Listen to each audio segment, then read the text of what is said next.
Hello viewer, welcome back to our channel maths zone with PP.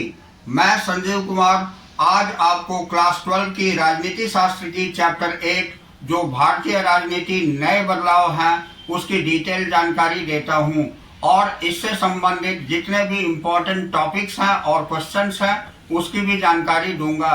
तो आइए start होते हैं अब। तो आइए आज हम आपको चैप्टर 8 जो हमारी भारतीय राजनीति नए बदलाव हैं इसकी डिटेल जानकारी देता हूँ। तो इसमें पहला पॉइंट हमारी 1990 का दशक है। तो 1990 के दशक में हम देखेंगे इसमें इम्पोर्टेंट क्या है। तो आइए स्टार्ट करते हैं अब। तो आपने पिछले अध्याय में पढ़ा था कि इंदिरा गांधी की हत्या के बाद राजीव गांधी प्रधानमंत्री बने। इंदिरा गांधी की हत्या के कुछ दिनों बाद ही 1984 में लोकसभा के चुनाव हुए। राजीव गांधी की अगुवाई में कांग्रेस को इस चुनाव में भारी विजय मिला। 1980 के दशक के आखिर के सालों में देश में ऐसे 5 बड़े बदलाव आए जिनका हमारे आगे की राजनीति पर गहरा असर पड़ा। तो पहला है इस दौर की एक महत्वपूर्ण घटना 1989 के चुनावों में कांग्रेस की हार है। जिस पार्टी ने 1984 में लोकसभा की 415 सीटें जीती थी वह इस चुनाव में महज 197 सीटें ही जीत सकी। 1991 में एक बार फिर मध्यावधि चुनाव हुए और कांग्रेस इस बार अपना आंकड़ा सुधारते हुए सत्ता में आई। बहरहाल 1989 में ही उस परिघटना की समाप्ति हो गई थी जिसे राजनीति विज्ञानी अपनी खास शब्दावली में कांग्रेस प्रणाली कहते हैं। यह बात तो प्रकट ही है कि कांग्रेस एक महत्वपूर्ण पार्टी के रूप में कायम रही और 1989 के बाद भी देश पर किसी अन्य पार्टी के बजाय उनका शासन ज्यादा दिनों तक रहा। लेकिन दलीय प्रणाली के भीतर जैसी प्रमुखता इसे पहले के दिनों में हासिल थी वैसी अब न रही। अब दूसरा बड़ा बदलाव राष्ट्रीय राजनीति में मंडल मुद्दे का उदय था। 1990 में राष्ट्रीय मोर्चा की नई सरकार ने मंडल आयोग की सिफारिशों को लागू किया। इन सिफारिशों के अंतर्गत प्रावधान किया गया कि केंद्र सरकार की नौकरियों में अन्य पिछड़ा वर्ग को आरक्षण दिया जाएगा। सरकार के इस फैसले से देश के विभिन्न भागों में मंडल विरोधी हिंसक प्रदर्शन हुए। अन्य पिछड़ा वर्ग में मिले आरक्षण के समर्थक और विरोधियों के बीच चले विवाद को मंडल मुद्दा कहा जाता है। इसने 1989 के बाद की राजनीति में अहम भूमिका निभाई। तीसरा, विभिन्न सरकारों ने इस दौर में जो आर्थिक नीतियां अपनाई वे बुनियादी तौर पर बदल चुकी थी। इसे ढांचागत समायोजन कार्यक्रम अथवा नए आर्थिक सुधार के नाम से जाना जाता है। इनकी शुरुआत राजीव गांधी की सरकार के समय हुई और 1991 तक ये बदलाव बड़े पैमाने पर प्रकट हुए। आजादी के बाद से अब तक भारतीय अर्थव्यवस्था जिस दिशा में चलती आई थी वह इन नए आर्थिक सुधारों के कारण मूलगामी अर्थों में बदल गई। नई आर्थिक नीतियों की विभिन्न आंदोलनों और संगठनों की तरफ से भरपूर आलोचना हुई। बहरहाल इस अवधि में जितनी सरकारें बनी सबने नई आर्थिक नीति पर अमल जारी रखा। चौथे, अयोध्या में राम जन्मभूमि मंदिर पर शताब्दियों से चले आ रहे विधिक एवं राजनीतिक विवाद ने भारत की राजनीति को प्रभावित करना आरंभ किया जिसने अनेक राजनीतिक परिवर्तनों को जन्म दिया। राम जन्मभूमि आंदोलन के केंद्रीय विषय बनने से धर्मनिरपेक्षता और लोकतंत्र के विमर्श की दिशा बदल गई। इन परिवर्तनों की परिणति सर्वोच्च न्यायालय की संवैधानिक पीठ के निर्णय जिसकी घोषणा 9 नवंबर 2019 के उपरांत अयोध्या में राम मंदिर निर्माण के रूप में हुई। इस सिलसिले की आखिरी बात यह है कि मई 1991 में राजीव गांधी की हत्या कर दी गई और इसके परिणाम स्वरूप कांग्रेस पार्टी के नेतृत्व में परिवर्तन हुआ। राजीव गांधी चुनाव अभियान के सिलसिले में तमिलनाडु के दौर पर थे। तभी लिट्टे से जुड़े श्रीलंकाई तमिल ने उनकी हत्या कर दी। 1991 के चुनावों में कांग्रेस सबसे बड़ी विजयी पार्टी के रूप में सामने आई। राजीव गांधी की मृत्यु के बाद कांग्रेस पार्टी ने नरसिम्हा राव को प्रधानमंत्री चुना। अब हम नेक्स्ट टॉपिक गठबंधन का युग में आते हैं, तो इसे डिटेल से देखते हैं। तो 1989 के चुनाव में कांग्रेस पार्टी की हार हुई थी, लेकिन इसका मतलब यह नहीं है कि किसी दूसरी पार्टी को इस चुनाव में बहुमत मिल गया था। कांग्रेस अब भी लोकसभा में सबसे बड़ी पार्टी थी, लेकिन बहुमत में न होने के कारण उसने विपक्ष में बैठने का फैसला किया। राष्ट्रीय मोर्चे को यह मोर्चा जनता दल और कुछ अन्य क्षेत्रीय दलों को मिलाकर बना था। परस्पर विरुद्ध दो राजनीतिक समूहों भाजपा और वाम मोर्चे ने समर्थन दिया। इस समर्थन के आधार पर राष्ट्रीय मोर्चा ने एक गठबंधन सरकार बनाई, लेकिन इसमें भाजपा और वाम मोर्चे ने शिरकत नहीं की। अब हम इसके अंतर्गत कांग्रेस का पतन देखेंगे। तो कांग्रेस की हार के साथ भारत की दलीय व्यवस्था से उनका दबदबा खत्म हो गया। अध्याय 5 में कांग्रेस प्रणाली की पुनर्स्थापना की चर्चा की गई थी। क्या आपको यह चर्चा याद है? 1960 के दशक के अंतिम सालों में कांग्रेस के एक छत्र राज्य को चुनौती मिली थी, लेकिन इंदिरा गांधी के नेतृत्व में कांग्रेस ने भारतीय राजनीति पर अपना प्रभुत्व फिर से कायम किया। 90 के दशक में कांग्रेस की अग्रणी हैसियत को एक बार फिर चुनौती मिली। बहरहाल इसका मतलब यह नहीं है कि कांग्रेस की जगह कोई दूसरी पार्टी प्रमुख हो गई। अब इस दौर में कांग्रेस के दबदबे के खात्मे के साथ बहुदलीय शासन प्रणाली का युग शुरू हुआ। यह तो निश्चित ही है कि अपने देश में अनेक पार्टियां चुनाव लड़ती आई है। हमारी संसद में हमेशा कई दलों के सांसद रहे हैं। 1989 के बाद एक नई बात देखने में आई। अब कई पार्टियां इस तरह उभरी कि किसी एक दो पार्टी को ही अधिकांश वोट या सीट नहीं मिल पाते थे। इसका मतलब यह भी हुआ कि 1989 के बाद से लोकसभा के चुनाव में कभी भी किसी एक पार्टी को 2014 तक पूर्ण बहुमत नहीं मिला। इस बदलाव के बाद केंद्र में गठबंधन सरकारों का दौर शुरू हुआ और क्षेत्रीय पार्टियों ने गठबंधन सरकार बनाने में महत्वपूर्ण भूमिका निभाई। यद्यपि पुनः 2014 तथा 19 में लोकसभा चुनाव में भाजपा दल को अकेले बहुमत प्राप्त हुआ है। अब हम अगला टॉपिक गठबंधन की राजनीति देखेंगे। तो इस टॉपिक के अंतर्गत 90 का दशक कुछ ताकतवर पार्टियों और आंदोलनों के उभार का साक्षी रहा। इन पार्टियों और आंदोलनों ने दलित और पिछड़े वर्ग, अन्य पिछड़ा वर्ग या ओबीसी की नुमाइंदगी की। इन दलों में से अनेक ने क्षेत्रीय आकांक्षाओं का भी दमदार दावेदारी की। 1996 में बनी संयुक्त मोर्चे की सरकार में इन पार्टियों ने अहम किरदार निभाया। संयुक्त मोर्चा 1989 में राष्ट्रीय मोर्चे के ही समान था, क्योंकि इसमें भी जनता दल और कई क्षेत्रीय पार्टियां शामिल थी। इस बार भाजपा ने सरकार को समर्थन नहीं दिया। संयुक्त मोर्चा की सरकार को कांग्रेस का समर्थन हासिल था। इससे पता चलता है कि राजनीतिक समीकरण किस कदर छुई मुई थे। 1989 में भाजपा और वाम मोर्चा दोनों ने राष्ट्रीय मोर्चा की सरकार को समर्थन दिया था, क्योंकि ये दोनों कांग्रेस को सत्ता से बाहर रखना चाहते थे।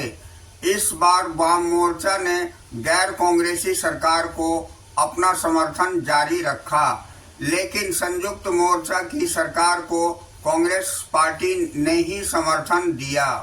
दरअसल कांग्रेस और वाम मोर्चा दोनों इस बार भाजपा को सत्ता से बाहर रखना चाहते थे। बहरहाल इन्हें ज्यादा दिनों तक सफलता नहीं मिली और भाजपा ने 1991 और 1996 के चुनावों में अपनी स्थिति लगातार मजबूत की। 1996 के चुनावों में यह सबसे बड़ी पार्टी बनकर उभरी। इस नाते भाजपा को सरकार बनाने का न्योता मिला, लेकिन अधिकांश दल भाजपा की नीतियों के खिलाफ थे और इस वजह से भाजपा की सरकार लोकसभा में बहुमत हासिल नहीं कर सकी। आखिरकार भाजपा एक गठबंधन, राष्ट्रीय जनतांत्रिक गठबंधन राजग के अगुवा के रूप में सत्ता में आई और 1998 के मई से 1999 के जून तक सत्ता में रही। फिर 1999 के अक्टूबर में इस गठबंधन ने दोबारा सत्ता हासिल की। राजग की इन दोनों सरकारों में अटल बिहारी वाजपेयी प्रधानमंत्री बने।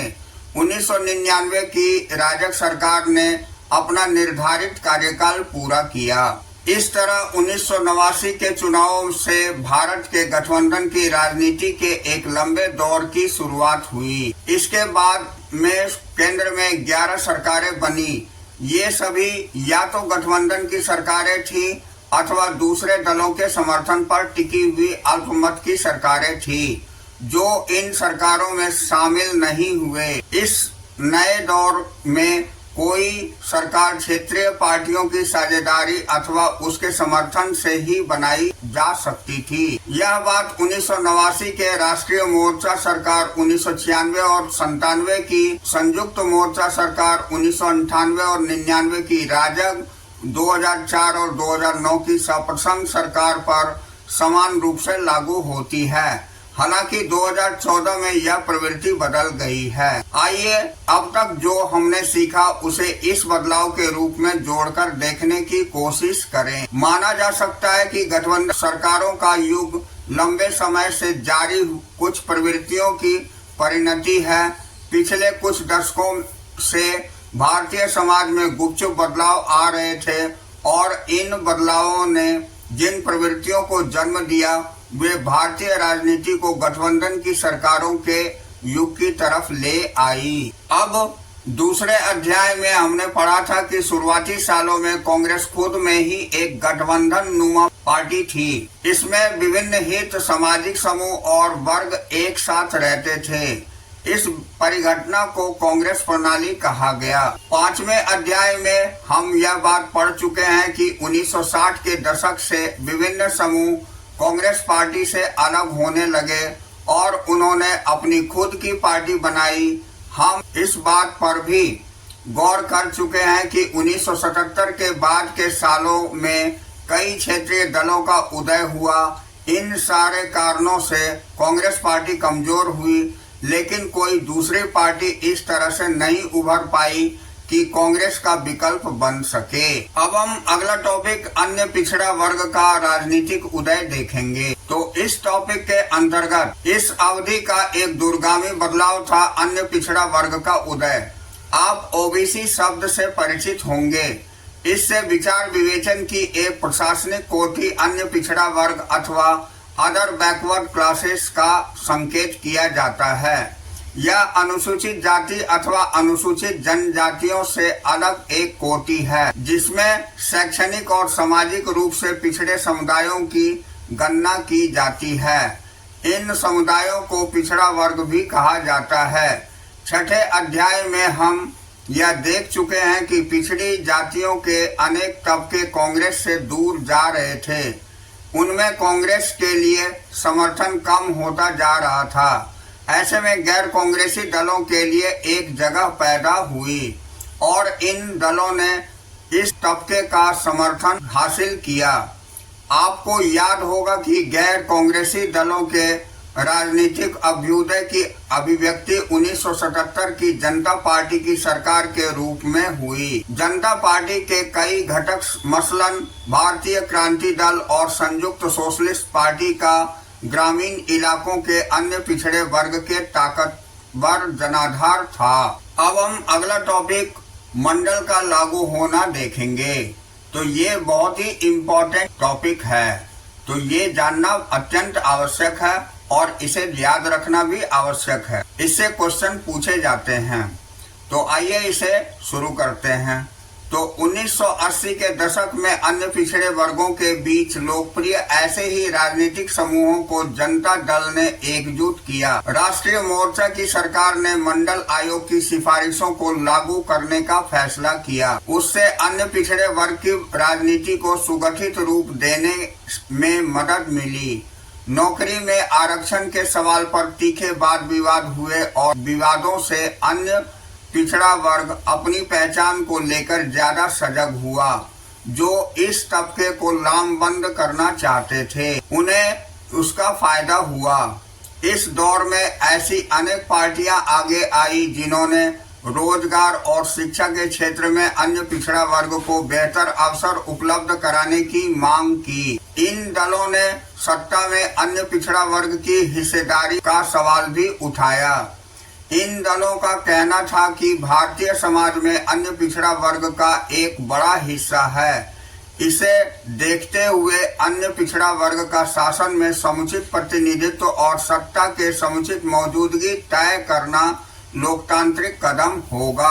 अब हम अगला टॉपिक इसमें राजनीतिक परिणाम देखेंगे। तो 1980 के दशक में दलित जातियों ने राजनीतिक संगठनों का भी उभार हुआ। 1978 में BAMCEF backward and minority communities employees federation का गठन हुआ।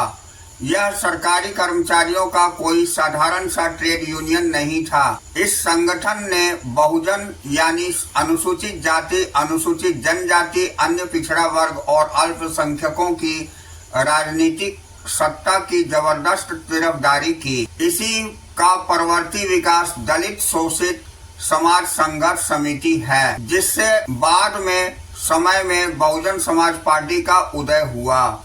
इस पार्टी की अगुवाई कांसी राम ने की। बहुजन समाज पार्टी बसपा अपनी शुरुआती दौर में एक छोटी पार्टी थी और इसे पंजाब, हरियाणा और उत्तर प्रदेश के दलित मतदाताओं का समर्थन हासिल था।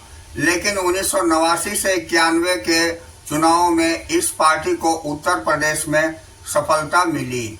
आजाद भारत में यह पहला मौका था कि कोई राजनीतिक दल मुख्यतः दलित मतदाताओं के समर्थन के बूते ऐसी राजनीतिक सफलता हासिल कर पाता था। दरअसल काशीराम के नेतृत्व में बसपा ने अपने संगठन की बुनियाद व्यवहारिक केंद्रित नीतियों पर रखी थी। बहुजन यानी अनुसूचित जाति, अनुसूचित जनजाति, अन्य पिछड़ा वर्ग और धार्मिक अल्पसंख्यक देश की आबादी में सबसे ज्यादा है और संख्या के लिहाज से एक मजबूत राजनीतिक ताकत का रूप ले सकते हैं। बसपा के आत्मविश्वास को इस तथ्य से बड़ा बल मिला था।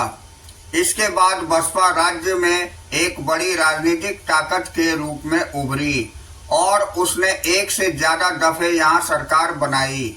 इस पार्टी का सबसे ज्यादा समर्थन दलित मतदाता करते हैं, लेकिन अब इसे समाज के विभिन्न वर्गों के बीच अपना जनाधार बढ़ाना शुरू किया है।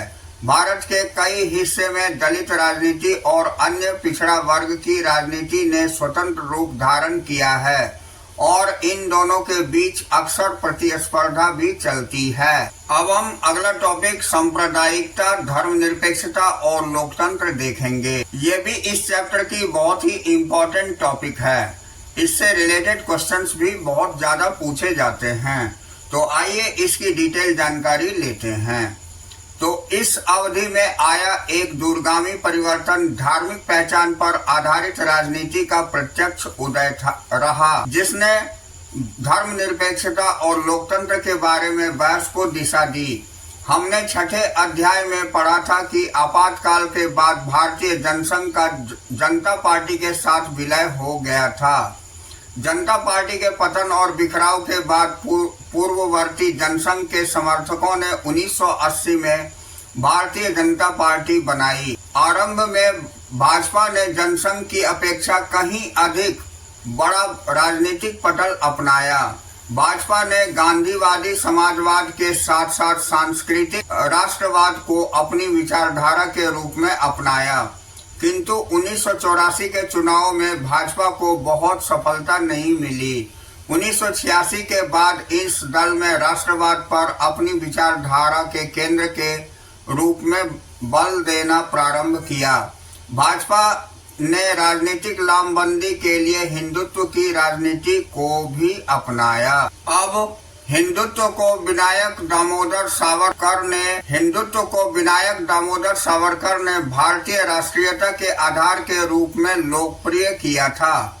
इसका मूल आशय यह था कि भारतीय होने के लिए आवश्यक है कि वह भारत भूमि को अपनी पितृभूमि और साथ ही पुण्य भूमि भी स्वीकार करे। हिंदुत्व के विश्वासियों का तर्क है कि एक सुदृढ़ राष्ट्र का निर्माण एक संगठित राष्ट्रीय संस्कृति के आधार पर संभव है। वे यह भी मानते हैं कि भारत के संदर्भ में हिंदुत्व यह आधार प्रदान कर सकता है। अब 1986 की दो घटनाएं भाजपा की राजनीति का केंद्र बिंदु बन गई। पहला 1985 का शाहवानोबाद था और इस प्रकरण में एक 62 वर्षीय तलाकशुदा मुस्लिम महिला ने अपने भूतपूर्व पति से गुजारा भत्ता के लिए बात किया था। सर्वोच्च न्यायालय ने शाहवानों के पक्ष में निर्णय दिया। पुरातन पंथी मुसलमानों ने सर्वोच्च न्यायालय के निर्णय को मुस्लिम पर्सनल लॉ में हस्तक्षेप माना। कुछ मुस्लिम नेताओं की मांग पर सरकार ने मुस्लिम महिला तलाक से जुड़े अधिकारों का संरक्षण अधिनियम 1986 पारित किया, जिसने सर्वोच्च न्यायालय के निर्णय को निरस्त कर दिया। सरकार के इस कार्य का अनेक महिला संगठनों, अनेक मुस्लिम समूहों तथा अधिकांश बुद्धिजीवियों ने विरोध किया। भाजपा ने कांग्रेस सरकार के इस कार्य को अल्पसंख्यक समुदाय को दे दी गई अनावश्यक छूट और उनका तुष्टीकरण बताकर आलोचना की। अब हम इसके अंतर्गत अगला टॉपिक अयोध्या विषय पढ़ेंगे और इसकी जानकारी लेंगे। तो दूसरी प्रमुख घटना के रूप में अयोध्या विषय देश के सामाजिक, सांस्कृतिक और राजनीतिक इतिहास में गहराई तक बैठा हुआ था, जिसमें विभिन्न हितधारकों के भिन्न दृष्टिकोण थे।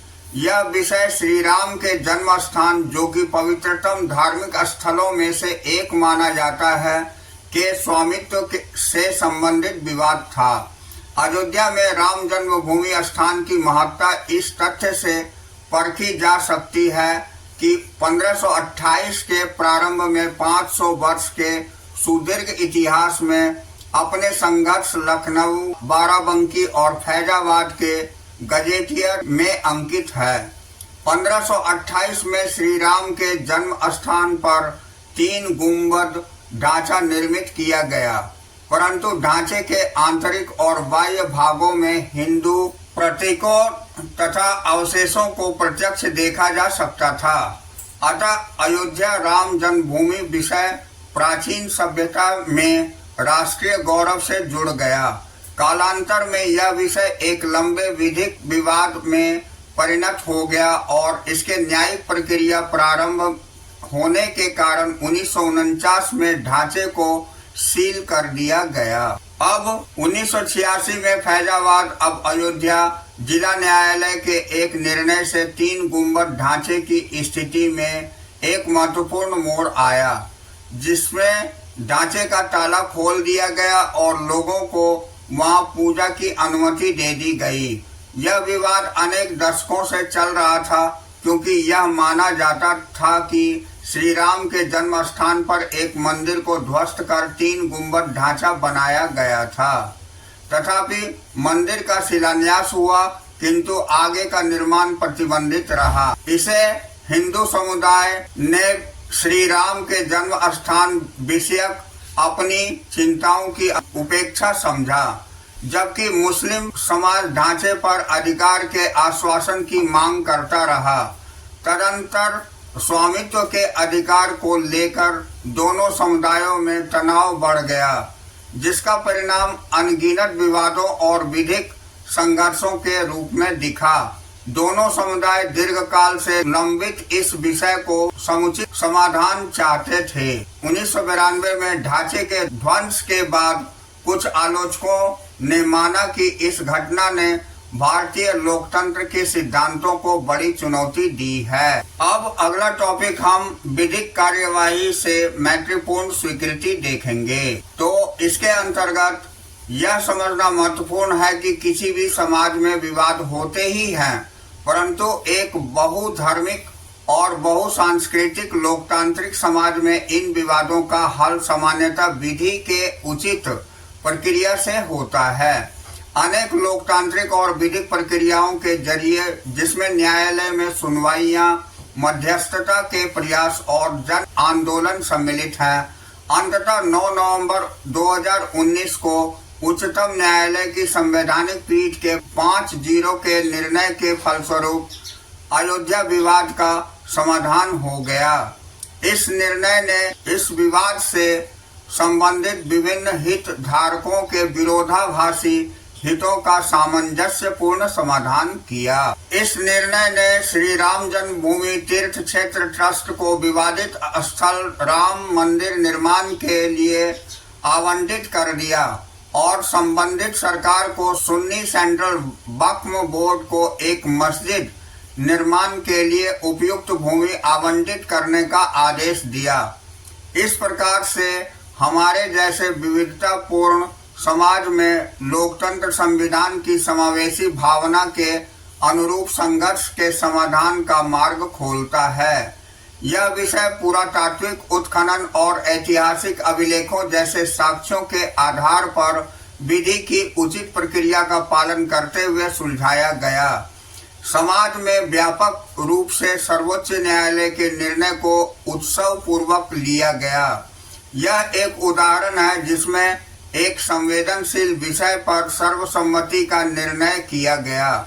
यह भारत के सभ्यतागत स्वभाव में निहित लोकतांत्रिक प्रकृति की परिपक्वता को प्रदर्शित करता है। अब हम अगला टॉपिक एक नई सहमति का उदय देखेंगे। तो इसके अंतर्गत 1989 के बाद की अवधि को कभी कभार कांग्रेस के पतन और भाजपा के अभ्युदय की भी अवधि कहा जाता है। यदि आप इस दौर की राजनीति के जटिल चरित्र को समझना चाहते हैं तो आपको कांग्रेस और भाजपा की चुनावी हार जीत की तुलना करनी पड़ेगी। अब हम नेक्स्ट टॉपिक लोकसभा चुनाव 2004 से 2019 तक की देखेंगे। तो 2004 में चुनावों में कांग्रेस की पूरे जोर के साथ गठबंधन में शामिल हुई। राजग की हार हुई और संयुक्त प्रगतिशील गठबंधन संप्रग की सरकार बनी। इस गठबंधन का नेतृत्व कांग्रेस ने किया। संप्रग को वाम मोर्चा ने समर्थन दिया। 2004 के चुनावों में एक हद तक कांग्रेस का पुनरुत्थान भी हुआ। 1991 के बाद इस दफा पार्टी की सीटों की संख्या एक बार फिर बढ़ी। बहरहाल 2004 के चुनावों में राजग और संप्रग को मिले कुल वोटों का अंतर बड़ा कम था। इस तरह दलीय प्रणाली 70 के दशक की तुलना में एकदम ही बदल गई है। अब भारत अमेरिका परमाणु समझौते के मुद्दे पर जुलाई 2008 में वाम दलों द्वारा समर्थन वापस लेने के बावजूद कांग्रेस के नेतृत्व वाली संप्रग सरकार ने अपनी कार्यकाल पूरा किया। 2009 में 15वीं लोकसभा के चुनाव हुए। परिणाम कांग्रेस के पक्ष में आए। वास्तव में कांग्रेस की सीटों की संख्या में वृद्धि देखी गई। 2004 में 145 से 2009 में 206 और कांग्रेस के नेतृत्व वाली संप्रग सरकार बनी। डॉक्टर मनमोहन सिंह ने दूसरे कार्यकाल के लिए प्रधानमंत्री के रूप में शपथ ली और एक बार फिर संप्रग की गठबंधन सरकार का नेतृत्व किया। अब भारतीय जनता पार्टी ने सितंबर 2013 में नरेंद्र मोदी तत्कालीन गुजरात के मुख्यमंत्री को अपना प्रधानमंत्री पद का उम्मीदवार घोषित किया। 2014 में हुए 16वें लोकसभा चुनाव में नरेंद्र मोदी के नेतृत्व में भाजपा को स्पष्ट बहुमत मिला। भाजपा ने अपने दम पर 282 सीटें जीती। 30 साल बाद एकल पार्टी बहुमत हासिल करने वाली पहली पार्टी बन गई। अपने स्वयं के एकल दल के बहुमत के बावजूद भाजपा ने अपने गठबंधन सहयोगियों के साथ राजग सरकार बनाने का विकल्प चुना। अब वर्ष 2014 भारतीय राजनीति के लिए एक ऐतिहासिक क्षण था।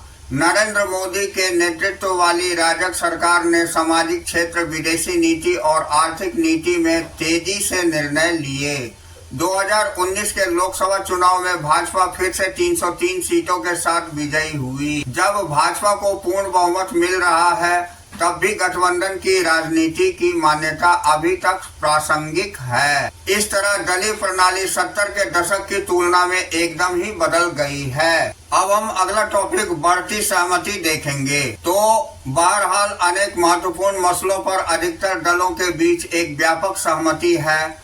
कड़े मुकाबले और बहुत से संघर्षों के बावजूद अधिकतर दलों के बीच एक सहमति उभरती सी जान पड़ रही है।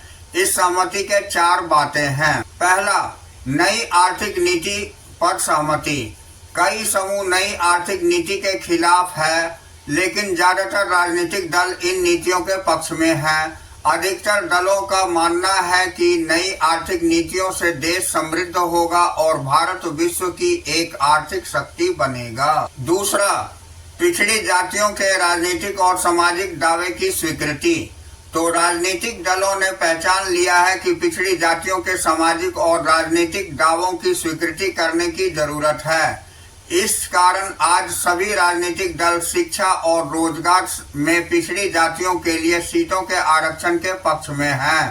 राजनीतिक दल यह भी सुनिश्चित करने के लिए तैयार है कि अन्य पिछड़ा वर्ग को सत्ता में समुचित हिस्सेदारी मिले। तीसरा, देश के शासन में प्रांतीय दलों की भूमिका की स्वीकृति। तो प्रांतीय दल और राष्ट्रीय दल का भेद अब लगातार कम होता जा रहा है। हमने इस अध्याय में देखा कि प्रांतीय दल केंद्रीय सरकार में साझेदारी बन रहे हैं और इन दलों ने पिछले 20 सालों में देश की राजनीति में महत्वपूर्ण भूमिका निभाई है। चौथा, विचारधारा की जगह कार्य सिद्धि पर जोर और विचारधारागत सहमति के बगैर राजनीतिक गठजोड़।